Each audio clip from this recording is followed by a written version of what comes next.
Ya está acomodado en su silla de cada martes a esta hora el doctor Carlos Bagliano, exdirector del Hospital Pasteur. Carlos, ¿con qué nos vamos a encontrar en la columna de hoy? Bueno, hoy nos vamos a encontrar con un lujito. Ajá. Sí, un lujito. Porque hay algunos temas en el tema de salud que no es fácil dar con gente que lo maneje extremadamente bien. Hoy vamos a hablar con una médica egresada de la Facultad de Ciencias Médicas en el año 1991. Es magíster en farmacoepidemiología de la Universidad Autónoma de Barcelona, en España, en 1995. Es docente universitaria en la Unidad de Apoyo de Farmacología Aplicada 1 y 2 del Hospital Tránsito Cáceres de Allende desde el año 1996 por concurso. Es la encargada de la Comisión de Medicamentos de la DASPU, Obra Social Universitaria de Córdoba, desde el año 1998. Es miembro del Sistema Unificado de Farmacovigilancia de Córdoba desde el año 2005. Y vamos a leer la última parte del currículum para despedirla. Para presentarla. Para despedirla con esta presentación que vamos a hacer. Nos estamos refiriendo a Claudia Reuter, a quien le damos los muy buenos días y desde ya agradecido por tu participación. Nos acompaña Sergio Baudañotto, que es el conductor del programa, Florencia Turretti y Gustavo y Ferradans. Paloma Ferradans. Hola Claudia, buen día. Hola, ¿qué tal? Buenos días. ¿Cómo les va? Bien, muy bien. Bueno, la primera pregunta sería, como para abrir el fuego con vos, es ¿cuál es tu rol específico que vos cumples en la obra social universitaria? Y bueno, acá la obra social universitaria tiene una comisión de medicamentos, que es un espacio que tiene varias funciones. La más importante es la selección de los medicamentos que la obra social cubre para definir que lo que se cubra tenga un fundamento racional, ¿no? Basado en el Formulario Terapéutico Nacional, en el listado de la Organización Mundial de la Salud y en el acuerdo con los profesionales. A partir de eso, la gente compra los medicamentos y tiene una cobertura. Pero cuando a la gente no le alcanza o cuando tiene algún inconveniente, además hay muchas prescripciones que están influidas por el mercado, entonces hay una parte de asesoramiento, hay una forma como de consultoría que se establece con los afiliados y afiliadas.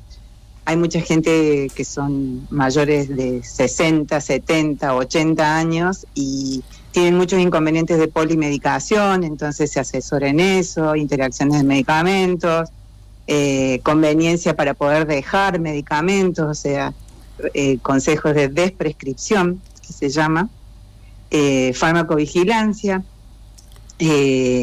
y bueno, todo lo que tenga que ver con los medicamentos. Acá cuando alguien llega y dice, quiero saber si vaya a la comisión de medicamentos. Vaya a la comisión de medicamentos. O sea, acá es también una especie de mesa de informe de lo que tienen que hacer con algunos trámites y cosas como esas.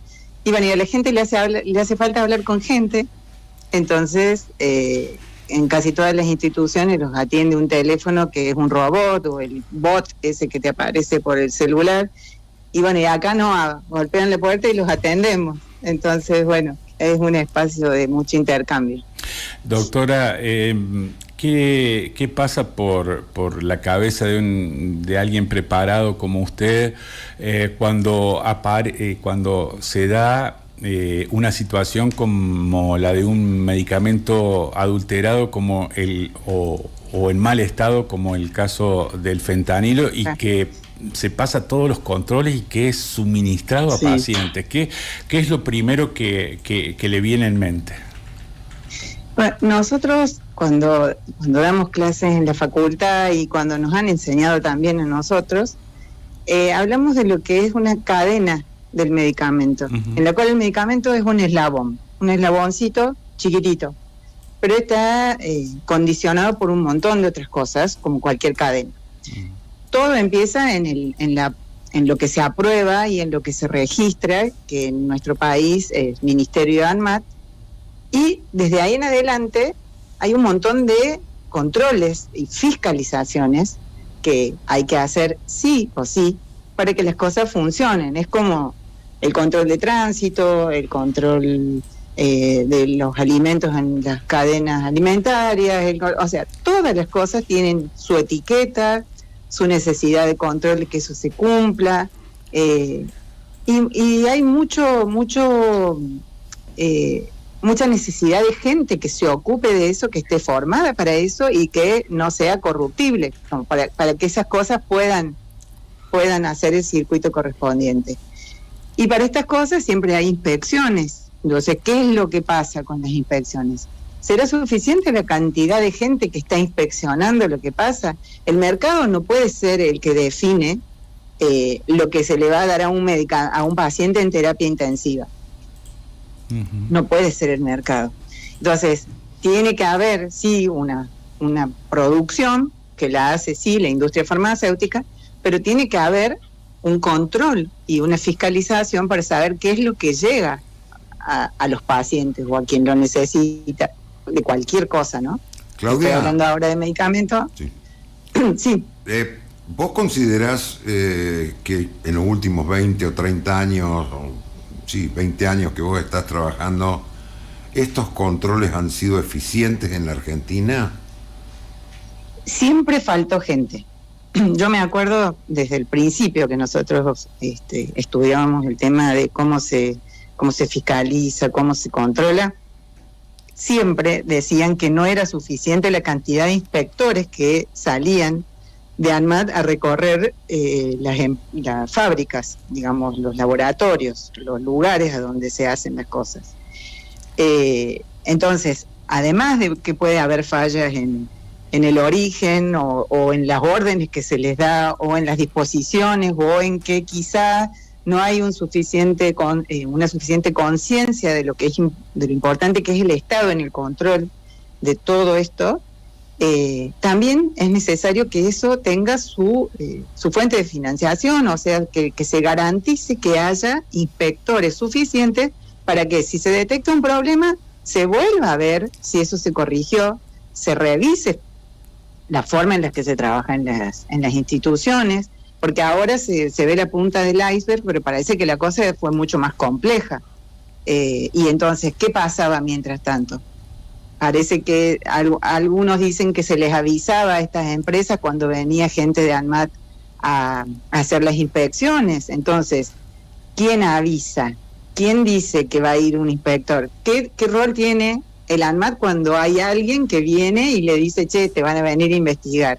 O sea que hay una tela de corrupción en todas estas cosas que terminan en la muerte de casi 100 personas que no sabemos si no son más, ¿no? Claudia, buen día. Buen día. Leíamos al principio del programa tapas de distintos diarios y, por ejemplo, el diario Primera Edición de Misiones se titula Salud en riesgo, crece la venta informal de medicamentos. Y nos dice que cada vez más personas compran remedios en plataformas online y negocios no autorizados. ¿Cómo se puede por ahí evitar esta circulación en plataformas online? Que es muy accesible, ¿no? Bueno, eso se plantea hace varios años porque, por ejemplo, ya en Europa lo están considerando un problema gravísimo que la gente esté comprando medicación por internet. En países cercanos como Uruguay o en Chile también. Es decir, desde que está internet y desde que las cosas se consiguen por esa vía, es muy fácil darse cuenta cómo pueden entrar este tipo de cosas por una vía como esa. Por ejemplo, si yo quiero comprar, no sé, un parlante de una marca conocida, pero yo no lo puedo ver, no lo puedo tocar hasta que no llega a mi casa y lo tengo que abrir y escuchar. Bueno, si lo pensamos desde ese lugar, entran un montón de marcas que son falsificadas, que le ponen el mismo cartelito, pero que tienen una etiqueta diferente, que suena distinto. ¿Cuándo nos damos cuenta de eso? Cuando abrimos la caja y cuando escuchamos el equipo, ¿sí? Bueno, con todos los medicamentos debería estar prohibida la venta por internet, porque no hay forma de garantizar la calidad del producto en cuanto a lo que pueda ser contaminado. Los blisters tienen que ser estériles, o sea, nadie puede estar tocando con la mano un comprimido que va a entrar en un blister donde después vamos a sacar el comprimido de la cápsula y lo vamos a meter en la boca. Hay un montón de cosas que uno da por hechas, que están bien hechas, con las buenas prácticas de manufactura que se llama, que son las normas que deben seguir estas instituciones. ¿Y cómo sabemos? ¿Quién controla lo que se vende por internet? ¿Dónde está el que mira eso? Entonces, claro, para mí eso debería estar prohibido, pero ¿quién define que esto se prohíba? ¿Alguien que está en contra, entre comillas, del mercado? Difícil. Ahora, muy difícil. Claudia. Pero hace años ya que es difícil, ¿no? Bien. Sí. Una preguntita de respuesta rápida. ¿Cómo estamos los argentinos con los psicofármacos? Con los psicofármacos. Respuesta rápida. Bueno, estamos muy enamorados de los psicofármacos. O sea, todo el mundo toma un psicofármaco, mucha cantidad de gente toma un psicofármaco pensando que no le hace nada, que no es peligroso. Nosotros acá tenemos pacientes, por ejemplo, que toman 1, 2 o 3 medicamentos y vinieron manejando hasta la obra social, con sus 70 y pico, 80 años, más un antipsicótico, más un antidepresivo, más un medicamento para el dolor, qué sé yo, por ejemplo, la pregabalina, y vienen manejando. Y le decimos, ¿nadie te dijo que no podás manejar? No. O sea, nadie les avisó de los medicamentos, de los médicos que les dan la prescripción, que no se puede manejar con un medicamento de esas características. No sé si a la noche no se tomó un vinito, no sé por qué zona vino manejando, no sé si va con alguien, no sé si lleva gente. Nosotros tenemos una relación con los psicofármacos que es rarísima, porque incluso en la ficha técnica de esos medicamentos está el ítem que dice conducción de máquinas y dice qué hay que hacer. Y en muchos dicen no manejar máquinas, ¿no? Incluso los antigripales que tienen esos medicamentos antihistamínicos que dan sueño, pueden producir, junto con un psicofármaco cualquiera, el que se tomó para dormir, o el que se tomó... Se potencia el efecto y se puede dormir en una máquina, por ejemplo. Hay casos de gente que se ha dormido en esas máquinas que cortan y bueno, ahí queda el resultado, digamos. No son inofensivos, no son inocuos. Los médicos también tenemos un papel dentro de esa cadena del medicamento hasta que llega a consumirse. En lo educativo, ¿no? Nosotros tenemos que enseñarles a todos los médicos, los docentes de medicina, tenemos que enseñarles a los médicos que tienen que tener un diálogo con el paciente, o aunque sea dárselo por escrito o con simbolitos o algo, para que la gente sepa que lo que está tomando es un arma. Acá hubo una persona que se tomó varios medicamentos que, bueno, no tenemos la información de cuáles eran, pero sí sabemos que hay psicofármacos en eso, que bajó por Chacabuco y se llevó por delante un montón de gente, por una avenida de Córdoba. Y eso tiene que ver seguramente con un problema de su salud, pero también con medicación que recibía. Y acá todos los días nos asombramos con cosas como esas. Y los pacientes te dicen, ¿en serio que no puedo manejar? O sea, como diciendo, ¿qué me estás diciendo? Entonces no tomo más, ¿no? Doctora, volviendo al tema inicial, ¿no? Sí. Al fentanilo, ante la mirada de una especialista, cuando usted sigue el caso, ¿por dónde se cometieron los errores? ¿Por dónde aparentemente viene la cosa para que estemos contando... Pasando por esto. Por esto, contando para que estemos pasando por esto. Los fallecidos por decenas, sí. Claro. Bueno, estas son cosas que también han pasado antes.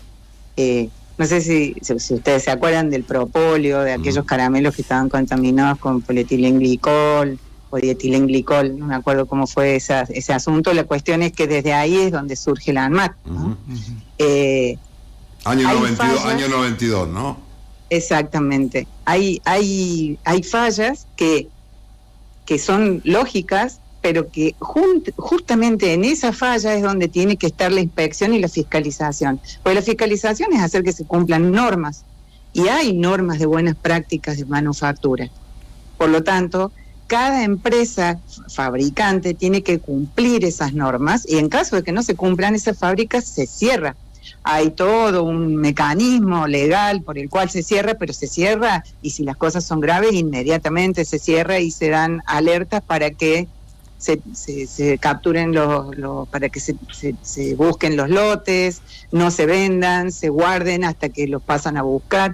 O sea, hay mecanismos. ¿Qué es lo que ha pasado acá? ¿Qué es lo que ha pasado acá? Sí. No está claro todavía, hay un montón de gente investigando, ¿no? Y seguramente, como te decía, es la punta de un iceberg. O sea, esto lo que hace es mostrar que abajo debe haber un montón de otras cosas, como faltas de control, gente contratada en condiciones inadecuadas.